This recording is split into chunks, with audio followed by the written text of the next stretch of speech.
Good evening, ladies and gentlemen, how are we getting on? So in today's video we're taking a look at Wasteland in a little bit more detail and having a look at the upcoming round of Fortifying Atlas, which is the next set of community challenges coming to Fallout 76 today. So let's jump in and take a look, shall we?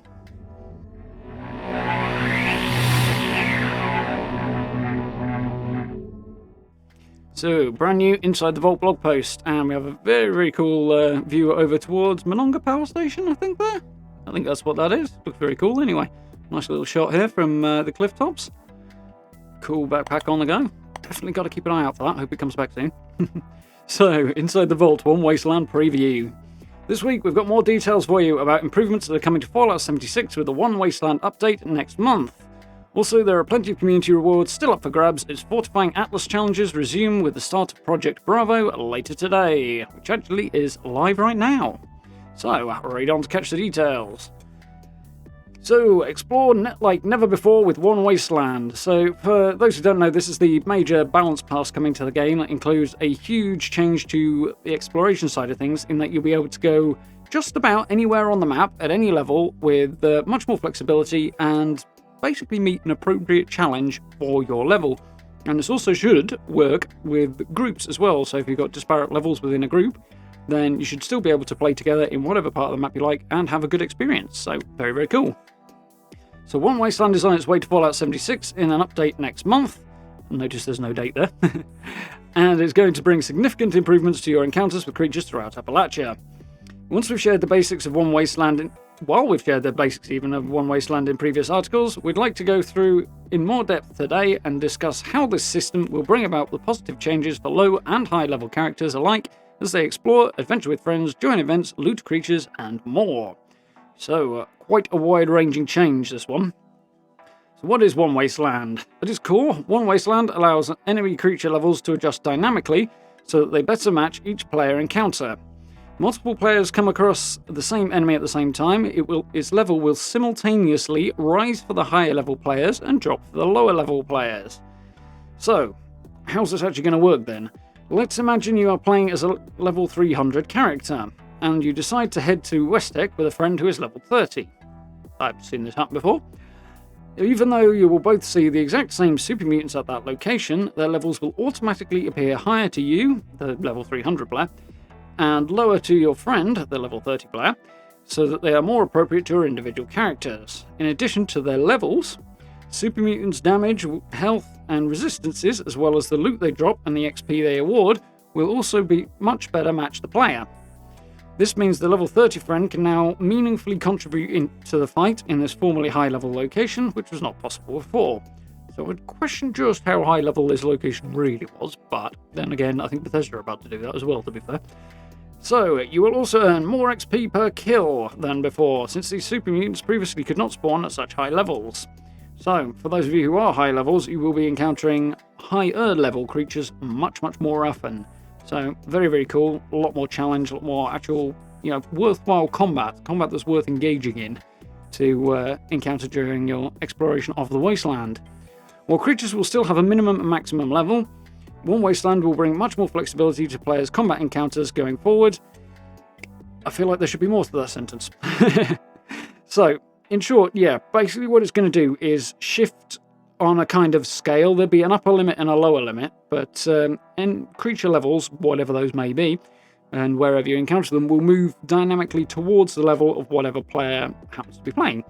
So, be that high or low level. So, obviously there are ceilings and floors to this, so if you go to the Cranberry Bog, say, at level 10, you will not find the enemies coming all the way down to level 10. But you will find them coming a significant proportion of the way, so it'll be hard, but not impossible. Conversely, if you are level 300, for example, you'll find they go up, so you'll be encountering much higher level enemies that will be much more challenging for a player of that level, and you will also get level-specific rewards as well, so you'll be getting appropriate drops for your character, which is always good. Obviously, the same thing works in reverse if you're in the forest, but the boundaries are significantly lower. So, lower level characters, again, they'll continue to experience much the same thing they have been doing so far. Obviously, once you get to probably about 20 or so, you start to get beyond what the current level cap, for want of a word, in the forest is. So, that will actually go up further as you continue to level. Whereas if you come in as a much higher level, you will encounter higher level creatures than you would have done at the beginning of the game, but they won't be as proportionally high as they can get in, say, the Cranberry Bog. So you might see a level 50 cap, hypothetically, as opposed to a level 250. I don't know exactly what the numbers are, but they haven't said, and that's probably because they haven't finalised it yet. It is, after all, still on the pest server? Yeah, that sounds about right. Test server. So, obviously there's a little bit of fine-tuning to go. So, better experiences for everyone. One of our favourite aspects of One Wasteland is that it creates opportunities for characters of all levels to take part in more activities throughout Appalachia, whether alone or with friends. The dynamic level adjustments will make it much easier to adventure anywhere you'd like with your pals, even if there's a level gap between you. It will also smooth out the early game for newer characters who get the itch to explore the world beyond the bounds of the forest. So basically what we've covered. Events will become much more approachable for everyone as well. For example, a lower level character will now be able to take a more active role in events like Encrypted, A Colossal Problem, and Scorched Earth. So those are some big ones, some of the big tough ones as well, with the highest level bosses in them. So it looks like for those lower level characters who want to take part in those, you will find the boss's level effectively scales to yours, whilst also being a higher level for higher level players. See, the hope is that the balance is sufficiently right there that it takes everybody about the same amount of time to take out the enemy. But we'll have to see. That is the point of having it on a test server after all. So these events will still be tough for them, but they can have a bigger impact than before without compromising the difficulty for others. Likewise, higher level characters will get max level loot from creatures like the legendary Mega Sloth during Fastnacht, and the Mole Miners at Uranium Fever. So obviously those are two good examples of things that cap out somewhat lower. I think Uranium Fever caps out about 45 or so, and Fastnacht caps out around about level 10 or something crazy. So obviously, the rewards you're getting, even if you are getting 3 stars and things like that, are not that spectacular for high-level players, and they're mostly, just vendor trash. So having this change would be really good for that. Obviously, Fashionact is a way off yet, but for Uranium Fever as well, you're more likely to get something you can use, and if you can't, as a higher-level player, you get something that you can sell for more, basically, because chances are it'll have a higher level. The weapon or armor piece will be of a higher level, in short. So, all in all, very, very good, and should basically scale nicely with levels, and basically mean that not only will the challenge change and be more appropriate to the character, but so will the rewards. So, we feel that high-level characters will have more reasons to revisit previously lower-level regions due to added XP and max-level loot from creatures in that region, which is always cool. Overall, we feel that One Wasteland will make many aspects of the game more accessible to a wider variety of players, and we can't wait to get it into your hands next month. Oh, why was that so difficult? Oh well. So, playtest One Wasteland in the PTS. Those of you who own a PC copy of Fallout 76 via BethesdaNet, specifically, can join us in the public test server to check out One Wasteland right now. I've had a little look, it's pretty cool. We are still actively tuning the system and making improvements with each PTS update, and you can contribute by sharing your feedback and bug reports with us on the PTS forum. To be fair, I'm not so sure that they did make any changes in the last update, which was Tuesday, I think. Either way, there was an update, but the notes didn't mention anything about a change, so whether or not there's a communication thing going on here, or they simply didn't update it on this one, I don't know. It's also possible, given that they've not told us a great deal about the sort of under-the-hood stuff going on with this, that they did update it and just didn't put it into the patch notes in any kind of, well, at all. I used the term patch notes loosely because it was a forum post about a PTS update, not a full patch, obviously. So, a bit of a question as to just how much of the updating they're doing right now, but on the other hand, it would not massively surprise me if they're keeping some of the under-the-hood details to themselves, just to avoid over-speculation. There's obviously people get ideas in their head and then they run with them, and it can create an inaccurate narrative sometimes. Or sometimes an accurate one that they're not ready to get out, especially if they're planning to continue updating something, you know. Just because something is a certain way right now doesn't mean it will be that way when the update actually comes out. That is, after all, the point of a test server. So, if you do want to contribute to the development of One Wasteland, as I say, head over to BethesdaNet if you're on PC, play the game through there, and you can try out for free and have a bit of fun with it. Aside from One Wasteland, you can also try the other upcoming features like Daily Ops, Legendary Perks, and the return of our Hunt for the Treasure Hunter event. So that one was earlier in the year, brand new seasonal event, much like Meat Week, but different. Didn't go spectacularly well. It was new and sort of a first run, so it is what it is. But with this version of it on the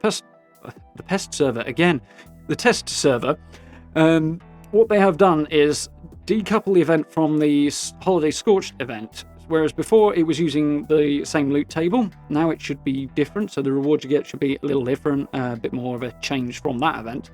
They've also modified it so that the treasure hunter mole miners can spawn anywhere in the world, which is awesome.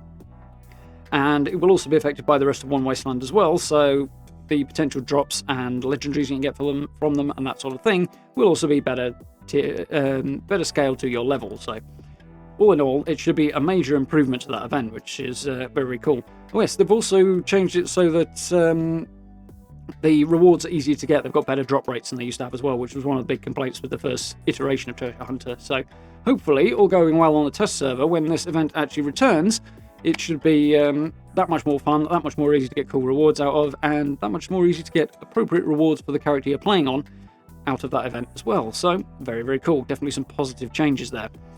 So you can unlock the special PTS-themed pennant for your camp in the live game by completing 8 daily ops in the test server. There's something like 2 or 3 weeks to do that in. Basically, it's a little PTS-themed wall flag, basically. It's quite small. There's a thank you for contributing in daily ops, because they are apparently particularly keen to have those tested at the moment. So if you are interested in such things, or you're playing on the test server anyway, keep an eye out for that. Maybe rack up a few extra runs through the daily ops.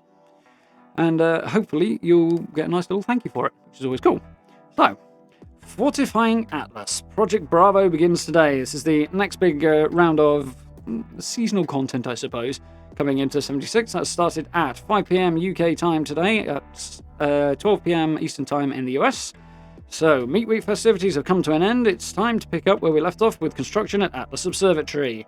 Project Bravo begins today and brings 4 more community challenges to deliver much-needed supplies to Russell Dorsey at the observatory. So, like Project Alpha, your efforts will not go unnoticed. If the community manages to deliver 150 million wood before the 31st of August, which is what? Saturday, Sunday?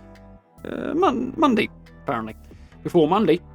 Then everyone will unlock the Steel Dawn Army Fatigues outfit, which you may have seen Russell Dorsey wearing in the past. It's the kind of red pants and urban camo jacket. So we'll be getting that. It should go with the Brotherhood of Steel beret we've already picked up. So you may also wish to start stockpiling cloth, leather and glass to help the community work towards additional rewards over the coming days, such as the Brotherhood of Steel Collectron, which looks very, very cool. Definitely want that. So fingers crossed we'll pull that one off. I'm guessing that is the cloth reward. There's a Purveyor 50% off super sale if we can get through the subsequent challenge, which will be leather from the look of it. That's going to be a bit more challenging. And the final one is a second helping of Meat Week, which will be coming along in September, assuming we're able to deliver enough from the look of this glass. So, very, very cool. I really like the rewards on this one. A little bit more than the last set, actually. They're a little bit more valid, a little more... Not valid, valuable, I think is the word I'm looking for, really. So, Collectron Station's cool. Purveyor sale with 50% off, awesome. That many more, but, well, double the number of bites of the apple for your legendary script. And Meat Week, well, opportunity to get those unique rewards again. Very, very cool. It's always a popular event, so that's cool as well. Stay tuned to the events page on Fallout.com to keep track of the community's progress towards each goal and find out when you've unlocked each reward. So, as per usual, Fallout.com. Right across the top there will be a nice big banner, and you can check out the progress on the event if you so desire, and sort of get an update on what the next one will be. So, all in all, very, very cool. Basically, a little bit more detail on One Wasteland. We kind of knew most of this anyway, so not hugely profound. It's the under-the-hood stuff, the balance changes, the combat changes that I think we really want to know about. So, a little bit of a pity we haven't got more information on that, but of all the things involved in the current test server patch, it's one of those things that is probably going to be most subject to change, so I can see why they wouldn't want to say too much right now, because anything they say now, a few weeks from now, may well not be entirely the case anymore, or maybe completely changed. So people tend to get up in arms, and the torches and the pitchforks come out when they say one thing and then end up having to change it, so it's probably best if they hedge their bets on that a little bit. So I'm guessing that's what's going on there. And as per, return of Project Bravo for Fortifying Atlas. Very, very cool. Looking forward to that. Some very, very cool rewards and things to look forward to over the next coming few weeks, particularly in September, which is when I think most of these rewards will be arriving. So, a lot to look forward to that month, which is, yeah, very, very cool. Speaking of, once again, the Wasteland update. Obviously, I'm sure you guys have heard a lot about the back and forth that is going around online at the minute. There's plenty of YouTube videos covering the damage side of things and plenty of rhetoric on Reddit about it as well. If you're interested in hearing my thoughts and opinions on that, and what I think is hopefully a tiny little bit more optimistic than some of the narrative that is out there at the moment, I'll have a video up tomorrow discussing that. So do keep an eye out for that one. Make sure you hit that little bell notification icon thingamajig so that you can get notified when I upload. It should be tomorrow afternoon, hopefully. That's coming along quite nicely. So I do hope you'll find that interesting and helpful. Speaking of which, I do hope you found this video interesting and informative. If you did, please do hit those buttons for me. It's very, very much appreciated. Social media links, merch store, and channel memberships are available via the description as well if you want to support the channel in that way or keep up with me on those platforms. And if you get the chance, do join us for the live streams as well. Horizon Zero Dawn later this evening, and Fallout tomorrow night, and more of the same continuing next week as well. And we're having a good laugh, having a good time. So I do hope you'll join us for those. For now, thank you very much for watching, and I look forward to speaking to you all very, very soon.